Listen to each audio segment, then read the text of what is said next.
Today we're going to answer a very important question of linear algebra, and some people would even view this as probably one of the most important questions of linear algebra, and that is, what is a vector space?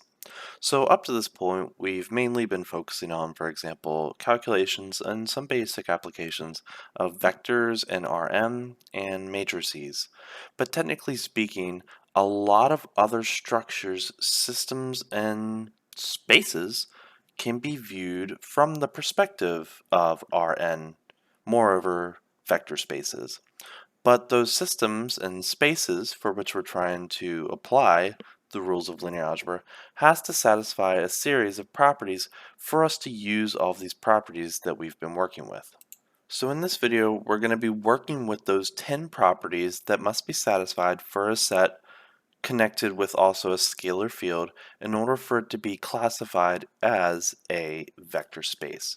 So the example that we're actually going to be working with, and of course this is just a special example, is the set of all functions f of x is equal to a e to the 3x, where a is just a real number. So it's the set of all exponential functions. So my claim is that this set coupled with the scalar field of real numbers, so this is going to be the set that we're going to be pulling our scalars from, this set coupled with that field is a vector space. So let's get right into the definition of what a vector space actually is. So we say that a set S coupled with a scalar field f is said to be a vector space if it satisfies the following 10 properties. So let's start off with the easier properties that need to be satisfied in order for this pair SF to be a vector space. Now, some people will group this into 8 properties instead of 10. Some might combine them into one property and make it even less than 8. But I think looking at them in the most decomposed form avoids any possible misconceptions or assumptions that you might make and say a proof or something like that. So the first property that we're going to be looking at can be viewed as scalar multiplication closure. And the property of scalar multiplication closure says this. So for some scalar c in our field f, and we're going to be choosing the set of real numbers as our field of scalars. And if you don't know what a field is, that's perfectly okay. I think that's more appropriate for maybe a more theoretical linear algebra case. But let's just assume that f is a set that has all the wonderful properties of the set of real numbers, like associativity, existence of additive identities, multiplicative identities, additive inverses, distributivity, all of those things, right? So if we choose a scalar c in R, and we're going to choose an object u in S, then if, well, I'm not going to ask, this is an if question, then c times u must also be in S, if this property is satisfied. So we're going to choose a scalar in our field, we're going to choose an object in S, and take a guess at what we're going to be calling this object S. We're going to be calling that object a vector, right? Now, we've just been viewing vectors as just, for example, arrays of numbers, but technically vectors are just objects in vector spaces. It's where vectors live. So it says if we choose a scalar and we choose a vector in that set S, then if we stretch that vector out, whatever that means in the context of the set that we're working with, because if we're talking about functions, what do you mean by stretching out functions, right? But if you multiply that vector u by c, and that's also in S, then this first property is satisfied. So let's take a look at our example of our set and see if we can give a sketch of a proof for that. So let's assume that we choose A to be an element of our scalars, and we're going to let U be an element of S. So if that's the case, then we're going to have that U is equal to A times E to the 3x, where A is that scalar. Now what we're going to do is we're going to choose a scalar C in our field of scalars and consider the scalar multiple of u. So what is that going to give us? So that means Cu, which we're going to define as C times AE3x, and we're going to define this via the typical scalar multiplication of polynomials or exponentials or just functions generally speaking.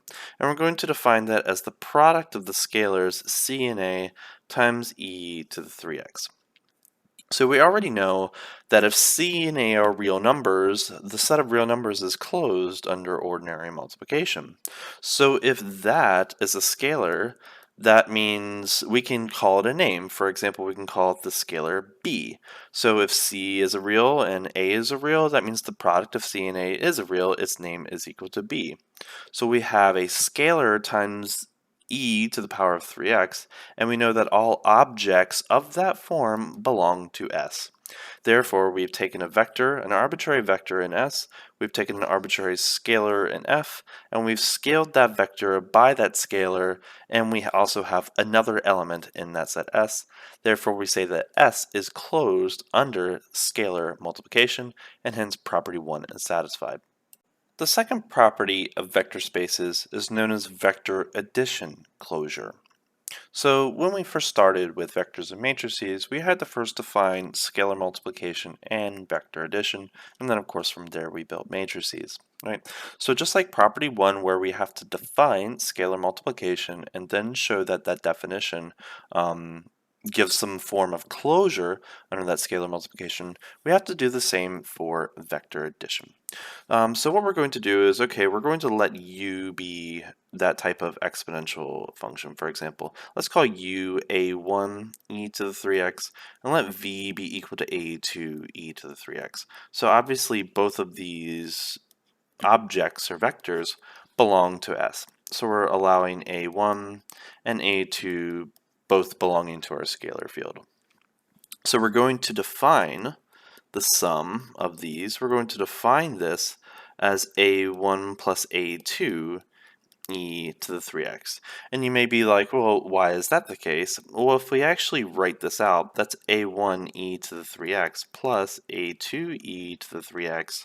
And e to the 3x is a common factor of the first and second term, so in a sense we can factor it out of the right-hand side and life will be good. So if that is our definition of scalar multiplication, then if we want to prove that that is closed under vector addition, so if we choose our u and our v, which of course have that particular structure, and the sum of those is equal to this object, notice that a1 and a2 are both scalars in our field. And we know that our field is closed under scalar addition, therefore we can say that u plus v, which is equal to a1 plus a2 e to the 3x, is equal to some other scalar, the sum of the original two scalars, times e to the 3x, where a3 is just an arbitrary real number, and things of that structure belong to S, and hence this set S is closed under vector addition via this operation definition. The next three properties of vector spaces are actually quite straightforward. The first says that that set S has to have what is known as an additive identity, and this additive identity needs to be a vector. In particular, 3 and 4 imply the existence of some type of vectors, 5 implies the existence of a particular scalar. So the existence of an additive identity. So what this says is there exists some vector, which I'm going to represent as 0, in S, such that this vector plus u is equal to u plus that vector is equal to that vector u. And that has to be true for all u in S, right? So which vector do you think this is going to be? So keep in mind we need to choose an exponential function. So the element that we're going to choose in S is actually going to be this exponential function 0 e to the 3x. Because we know that e to the 3x is going to be a real number if x is real, and 0 times e to the 3x is equal to 0. And we know that that object is in S, therefore that is going to be our additive identity. So let's just prove that that is actually the additive identity. So if that's our choice for our 0 vector, then what do we have? So 0 plus u, and let's assume u is equal to ae3x. So that's going to give us 0e3x plus ae3x. And by the definition of vector addition, we know that that's just going to be 0 plus a e3x. And we know that 0 plus a is the same as a plus 0. We can write that, but I'm not going to go through that because we know real numbers are commutative. And we know that that's just going to be equal to a to e to the 3x, which is the same as u. So we've shown that 0 plus u is equal to u. And you could also show that u plus 0 is equal to u via the same exact proof. So that shows that the additive vector identity in S exists, and it satisfies the usual property. So the existence of additive vector inverses also follow a similar thing, but in order for this to be defined, the additive vector identity needs to exist as well. And it says this: so for any u in S, there exists some element, I'm going to call it u inverse, also in S. So keep in mind, both of these have to be in S. If it's not, then we have some issues with closure, right? And when you take these and add them together in any order, then you should get the 0 vector that we defined in property 3. Right?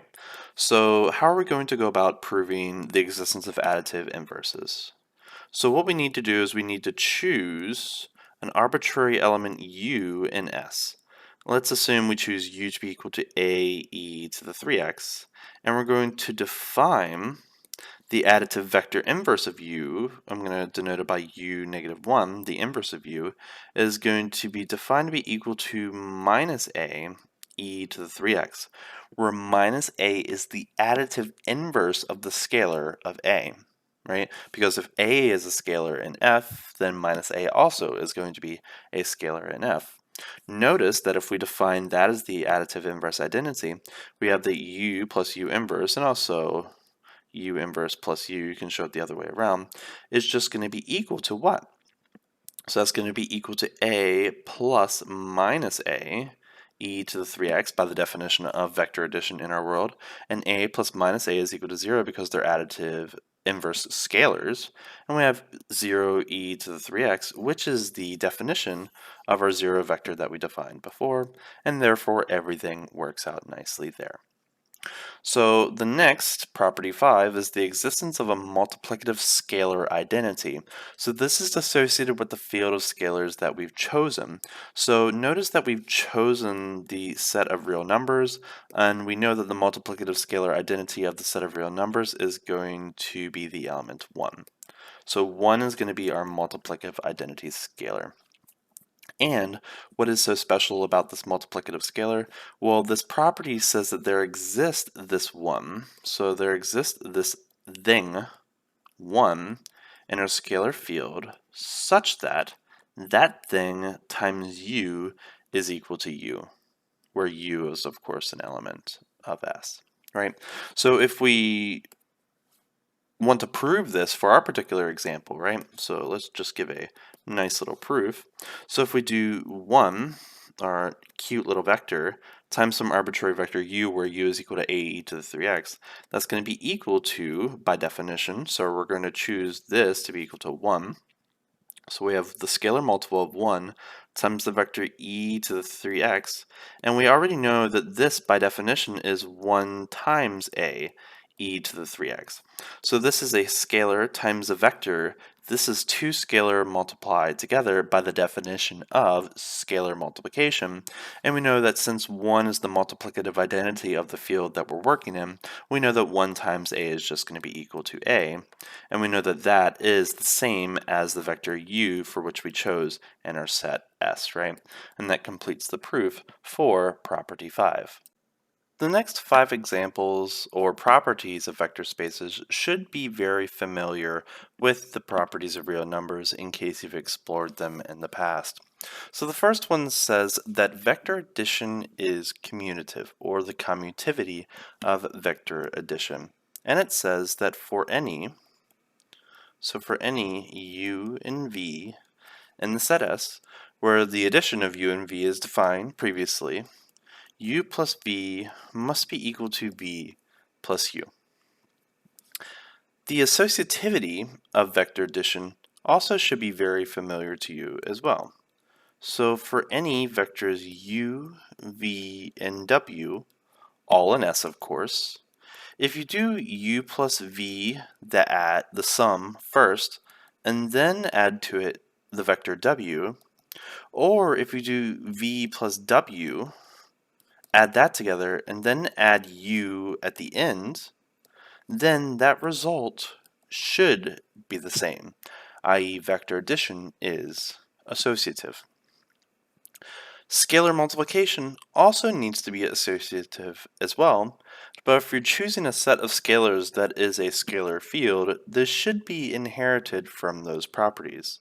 And it says this. So for any scalars c1 and c2 in your set of scalars f, and let's assume that we choose a vector u in S, then if we scale the vector c2u, that's the same thing as scaling the vector u by the scalar c1 times c2. Let's actually write that a little bit more bigger since it's sort of cluttered. So c1 is a scalar for the vector c2u, or we can multiply the scalars c1 and c2 via scalar multiplication, and then scale the vector u by that scalar. That should give you the same result if scalar multiplication is associative. Scalars over vectors also need to be distributive in the following sense. So for any c in our set of scalars, and vectors u and v in our set of vectors, the following statement needs to hold. So if we have a scalar c, and we're considering the sum of the vectors u plus v. So u is a vector, v is a vector, and let's assume the vector addition between u and v is defined. So u plus v is a vector, and we scale that sum. That should give you the same exact result as if you scale the vector u by c, scale the vector v by c, and add up those scaled vectors.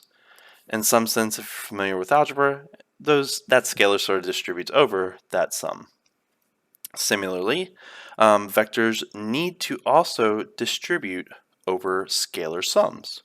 So if you choose any two scalars c1 and c2 and our set of scalars f, and let's assume that we choose a vector u in S. And let's assume that we have the scalars c1 plus c2 added together with u applied at the end. That should give you the same exact result as scaling u by c1, scaling u by c2, and adding those scaled versions of u together. That should give you the same result. So, with all these properties, what do we have? So therefore, if S coupled with that scalared set F satisfies properties 1 through properties 10, then SF is called a vector space. Right?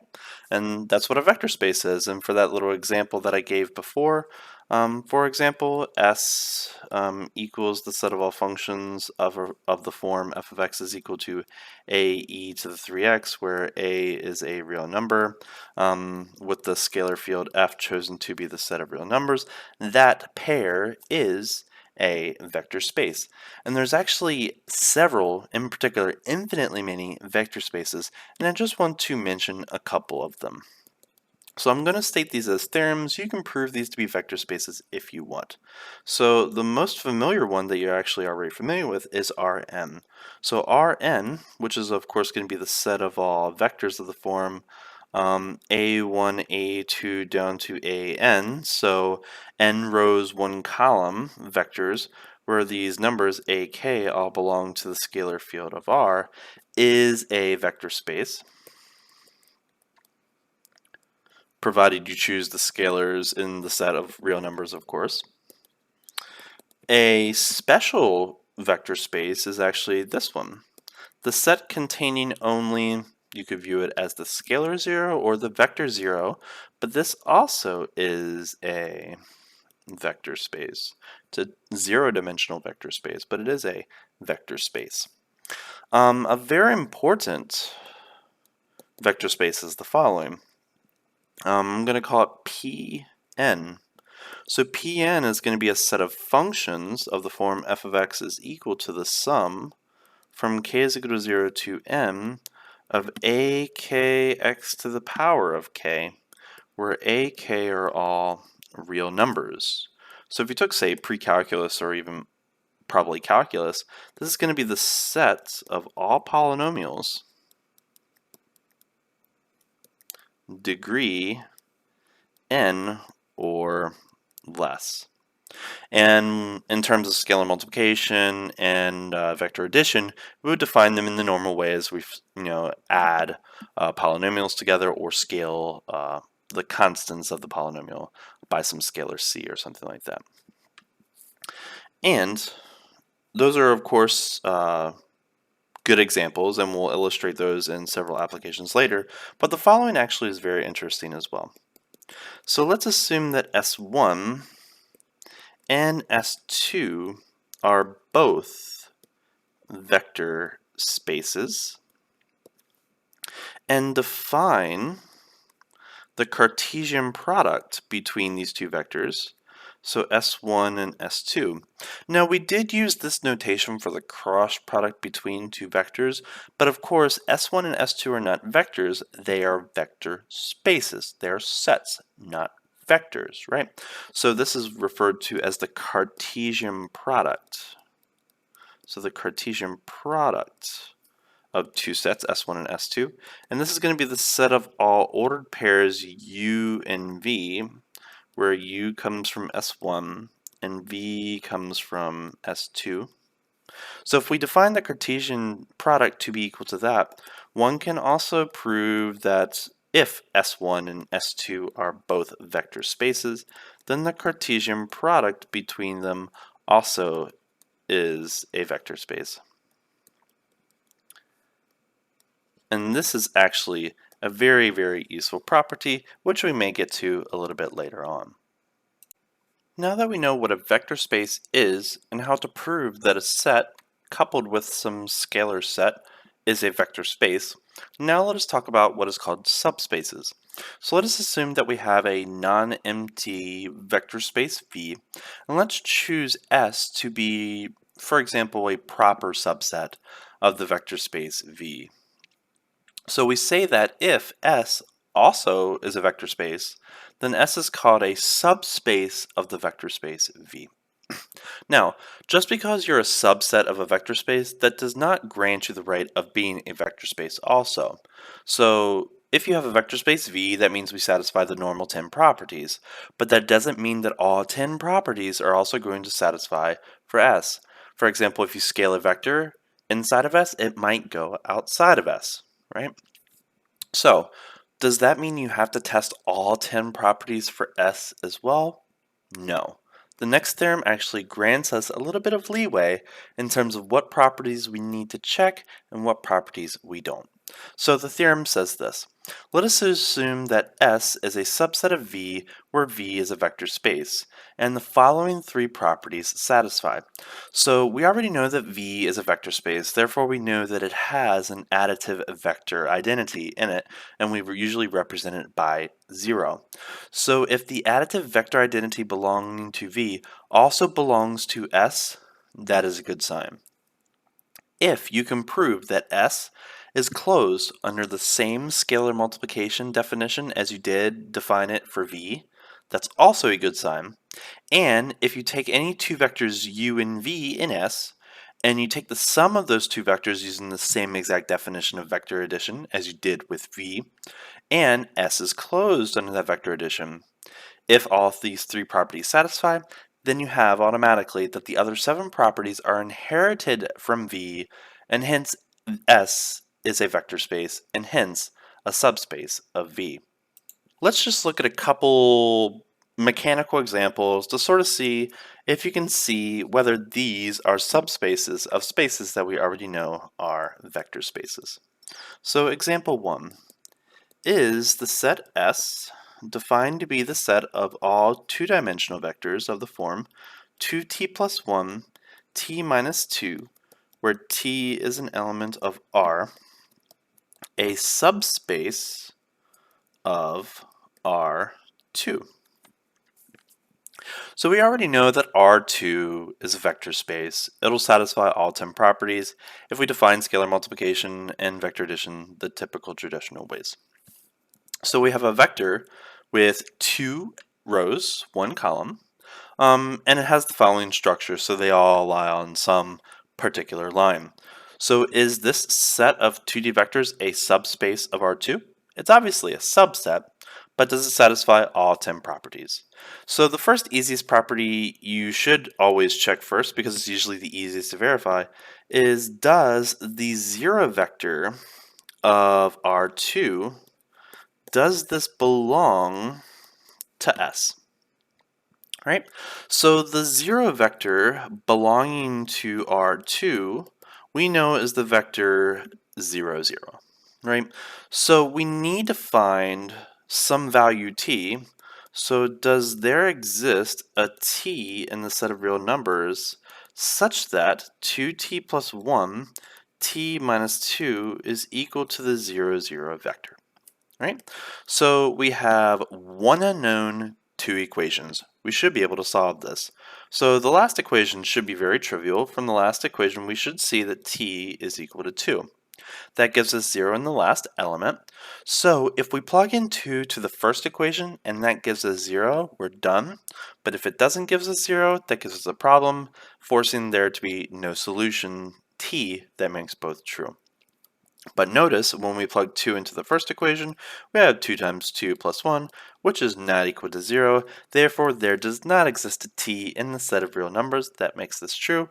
Therefore, the 0 vector belonging to the vector space that S is a subset of doesn't exist inside of S. And since that is one of the 10 requirements that S must satisfy, that means S is not a vector space of R2, or subspace of R2. So therefore S is not a subspace of R2. But keep in mind, S is a subset of R2, but it is not a subspace of R2. Okay, so that's the first example. Let's look at another one just to make sure we got it. So is S being equal to the set of vectors of the form 2k and k, where k belongs to the real numbers, a subspace of R2? So the first thing we need to check, just like we did with the last example, does the 0 vector belong there? So property 1. So obviously we're going to be letting k, which is a real number, be equal to 0. And that gives us the vector 2 times 0, 0, which is 0, 0, which is the 0 vector belonging to R2. And this 0 vector also belongs to S. So that first property checks out. The next thing we need to make sure is if we scale vectors of this structure, those scaled vectors also have the same exact structure as the vector for which we scaled. Okay, so if we scale any vector that is of the form 2kk, it should also be of the form 2ll, whereas L is some real number. So let's see if we can go ahead and prove that. So we're going to choose C to be a scalar in the set of real numbers, let's assume. And we're going to choose U in S, and we're going to choose this to be the vector, let's say 2k and k. So if we define Cu in the same exact way we define scalar multiplication of R2, that's going to be equal to 2ck times ck. Notice that C is a scalar in R, K is a scalar in R. So since C and K are both scalars in R, and R is closed under scalar multiplication, that means CK, which we can define to be some other number B, is also going to be in the set of real numbers. That means this is a vector of the form 2b B, which has the same exact structure as the set for which we're pulling from. Therefore, this belongs to S. Now let us look at vector addition just to make sure that that property satisfies. So the first thing that we need to choose is two arbitrary vectors in S. So we're going to choose U and V and S, and let's define their structure. So U, let's assume, is going to be equal to 2kk, and let's assume V is equal to 2ll. And here L and K are both real numbers, so we can clearly see that both U and V belong to S by structure. So let's consider the sum of these vectors, and let's assume this is the typical vector addition belonging to R2. So we're going to have 2kk plus 2ll. Vector addition should be well defined, so we know that this is also going to be the two-dimensional vector, 2k plus 2l, k plus l. Notice that that is a number, and I can factor out 2 out of the left-hand side, and I'm going to have 2 times k plus l, and on the second row we have the number k plus l. Keep in mind that k and l are both real numbers, and we know that the set of real numbers is closed under scalar addition, and hence the sum, and we can define that to be a number, let's assume a, is also a real number 2. Right? So that means this is a vector of the form 2AA, which has the same exact structure as U and V, and hence belongs to S. So since the zero vector belonging to R2 is also in S is also closed under scalar multiplication, and S is also closed under vector addition, by that theorem that I mentioned before, that means the other properties, the other 7 properties, are inherited from V, more so R2. That means S is a subspace of R2. And that's pretty much how you prove subspaces for vector spaces. Now that we know what a subspace of a vector space is, now I want to introduce 4 fundamental subspaces that every vector space has. So to start, let us assume that we have a rectangular m by n matrix, and let's assume all of the values are real. Now, of course, I'm assuming that A is a rectangular matrix. There's, of course, no issue with A being square, so let's just get that out of the way. So the first subspace of a vector space is known as the columns of A. So the column space of a matrix A, denoted by C of A, is a set of vectors that can be formed from linear combinations of the columns of A. So let's assume we have A and we can see its columns. Let's assume its columns are U1, U2, all the way down to UM. So these are the columns of A. And keep in mind this is an M by N matrix.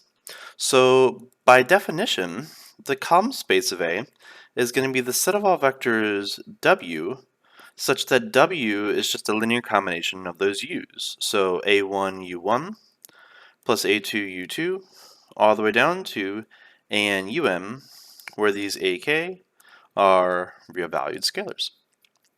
But this should look familiar. That's just the span of the vectors U1, U2 down to UM. So therefore, one can also equivalently define the column space of a matrix A as the span of the columns of A. So it's the span of the columns of A, i.e. C of A is equal to the span of U1, U2 down to UM. All right? So let's take a note at a very important equation that you should be familiar with. So let's assume that the equation ax is equal to b has some meaning. The solution x, let's assume, is defined. And let's assume that A, again, is our m by n matrix. So let's just write that m by m. So x is going to be an n by 1 vector, and b is going to be a m by 1 vector. So if all of these vectors belong to our m, then x cannot belong to the column space of A, right? But if the solution x exists, then one should be able to show that, well, x is just a bunch of numbers. In particular, we can say that x is these numbers, a1, a2, down to an. We have n of them, right? And once we define that in terms of dot products, that's precisely a linear combination of the columns. Then we see that this vector b, which is an m by 1, is an element of the column space of A, because it's just the linear combinations of the columns, right? And that's a very important thing to keep in mind. And in terms of notation, sometimes C of A is also called the range of A. And some people will abbreviate that by REN of A. So that's the first very important subspace, and we'll sort of tie this into how it's a subspace of a vector space a little bit later. So, definition. The null space of a matrix A, and we're going to be denoting this by n of A, is the set of vectors x such that ax is equal to 0. So let's take a closer look at this equation. So A is an m by n vector, x an n by 1 vector, and 0 an m by 1 vector. You should be able to, of course, see that 0, the m by 1 0 vector, belongs to the column space of A. That's not a big deal. Moreover, the 0 vector is going to belong to every subspace of every vector space, right? Because if it's a vector space, the additive identity vector has to be there, right? But 0 is not going to be in the null space of A by definition. The set of all vectors x that satisfy this equation construct the null space. So notice x here has n rows in it, so we see that the null space of A must be a subset, but it is a subspace of Rn, whereas the column space of A was a subset of Rm, right? Where A is an m by n matrix. And of course, I haven't proven this, but I'm going to leave it to you because it's actually quite a fun exercise. But both CA and NA are vector spaces. Moreover, we see that if NA is a vector space, we already know that Rn and Rm are vector spaces, and CA is a vector space. You should be able to prove that the null space of A is a subspace of Rm, and the column space of A is a subspace of Rm. Another term that we've been using throughout this exposure to linear algebra is the concept of a dimension, but we haven't really rigorously defined what a dimension is. So now that we know what a vector space is, we're going to define dimensions via the world of vector spaces, but technically any set, even if it's not a vector space, can be defined. We can define a dimension on that set if we want to, but for now let's just define a dimension on a vector space V. We're going to be denoting it by dimv, and it's going to be the smallest number of non-zero vectors that are needed to span V. So, what is the dimension of Rn? So, how many vectors do we need to span all of the n-dimensional vector space Rn? So, for example, we should know that this is going to come out to m. So what is the set of vectors that is needed to span Rm? So we could choose, for example, 1, 0 down to 0, 0, 1 down to 0, and then 0, 0 down to 1, with all of the intermediate 0, 1 combinations defined there. Right? So that, of course, is going to be an orthonormal set. That's probably the nicest set that we can use to span all of Rm. But if you were to remove one of these vectors, you will not be able to get the dimension associated to that particular row. Therefore, you need at least n columns in order to span an n-dimensional vector space. Another example we've discussed is the dimension of the polynomial space Pn. So what is the dimension of the vector space Pn of all n-degree polynomials? My claim is that this is going to be n plus 1. So the set that is needed to span Pn, it's not the only set, but it's probably the nicest set, is going to be the set of polynomials 1, x, x squared, x cubed, all the way down to xn, where there are m plus 1 of them, right? Because technically that's x to the power of 0, which is the same as 1, right? So that can be viewed as the nicest set that you need to form all of Pn. Because if you were to remove one of these, for example, the x squared term, you cannot obtain the quadratic terms of the polynomials, and hence that is not all of the polynomials of degree n or less.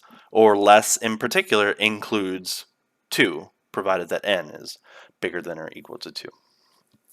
Right?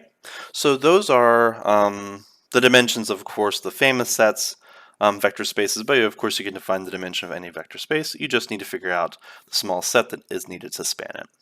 So we've talked about those two important subspaces of vector spaces, in particular the column space and the null space. Now I want to introduce the last two. So the third vector subspace that's important is called the row space. So the row space of A, which is going to be denoted by CAT, is the column space of, you can probably guess by the notation, of the transpose of A. And the fourth fundamental subspace is called the left null space. Some people will call the null space the right null space too, to sort of contrast this, of A. And this is going to be denoted by NA transpose is the set of all vectors x such that A transpose x is equal to 0. And keep in mind that 0 is the associated 0 vector of appropriate dimensions, for which you should be able to figure out here on your own. So let's just make a couple notes on the row space and the left null space. But it's in a sense just the null space and the column space of other matrices. You could view it that way, right? So we already know that the rank of A and the rank of A transpose are always equal to each other.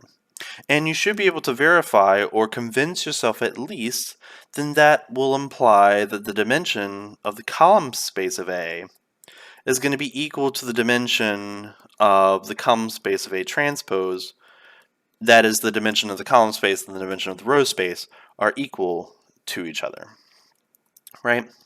So again, keep in mind that A is an m by n matrix.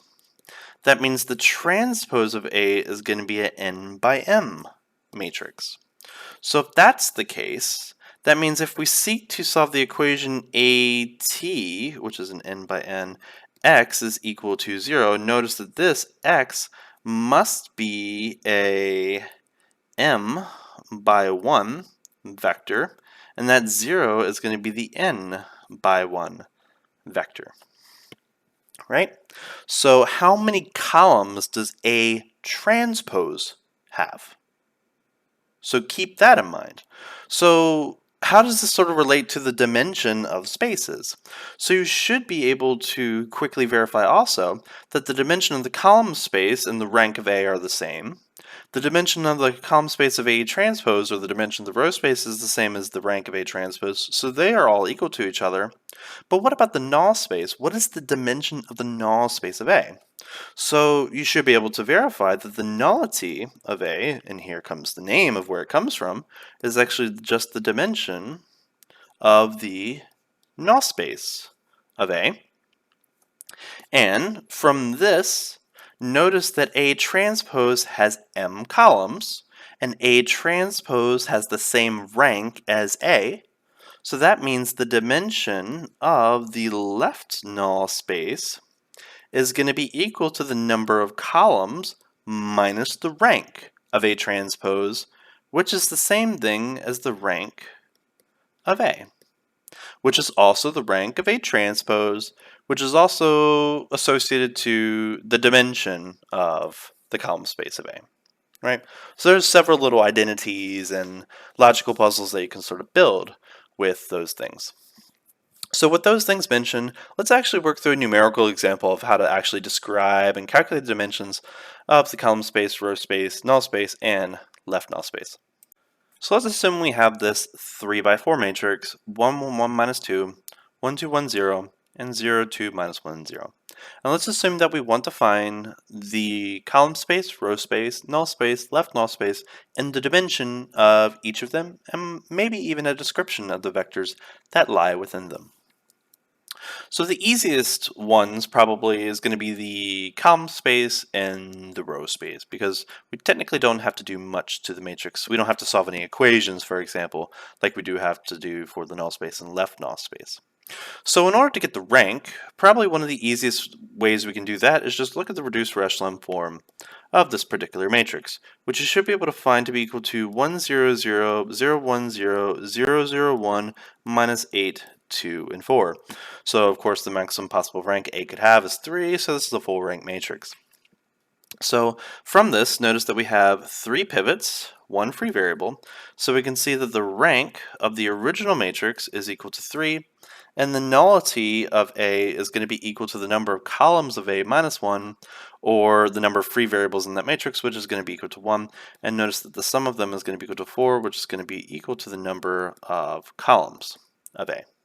Agree? So from just this piece of information, we can actually tell a lot. So that means the dimension of the column space of A is going to be equal to the rank of A, which is going to be equal to 3. We know that the rank of A and the rank of A transpose is going to be the same. That means the dimension of the row space is also going to be equal to 3. From this, we can see that the dimension of the null space of A is going to be equal to the nullity of A, which is going to be equal to 1. And the last one, which is probably the more trickier one, so what does this mean? So keep in mind, this has 3 rows, 4 columns. That means the transpose is going to have 4 rows, 3 columns. Agree? So keep in mind, this is the number of columns of A transpose minus the rank of A. But the rank of A is equal to 3, so we have 3 minus 3, which is equal to 0. Now, just because the dimension of a vector space is equal to 0 does not mean that it's empty, because we know the only, or one can prove that the only zero-dimensional vector space is the zero vector. So actually from this step, we can actually say that the left null space of A is actually just the zero vector. But we have to be a little bit more specific by saying which zero vector it is, which will specify the dimension, of course, a little, how many rows it has a little bit later. So we have the dimensions of all of our spaces, which is actually very nice. So the next thing we need to figure out is, well, how do we describe the column space of A?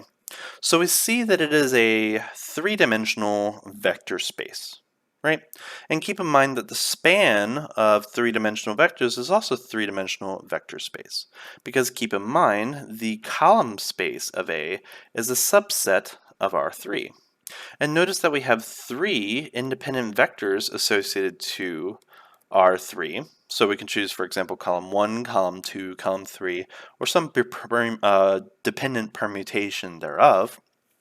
So if we choose the first 3 independent vectors, then we can say that the column space of A is just going to be equal to the span of those first 3 columns.